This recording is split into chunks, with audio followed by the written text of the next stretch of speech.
وهذه الرواية فيها إعجاز اللي قالها سيدنا النبي كما أخرجها الإمام البخاري وغيره في قوله عليه الصلاة والسلام: ما بين بيتي ومنبري روضة من رياض الجنة. وفي بعض الروايات تقول ما بين قبري ومنبري. ما فيش حاجة اسمها بين قبري ومنبري. ليه؟ لأن القبر لم يكن موجودا على عهد النبي عليه الصلاة والسلام وانتهى الأمر. فقال ما بين بيتي ومنبري روضة من رياض الجنة، يعني قطعة من الجنة، ومنبري على حوضي. شوف الإعجاز بقى، ده دخلنا فين؟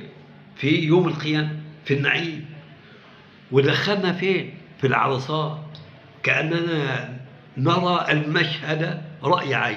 ومنبري على حوضي، إذن المكان الذي فيه منبر النبي صلى الله عليه وسلم سيكون على موضع حوضه يوم القيامة.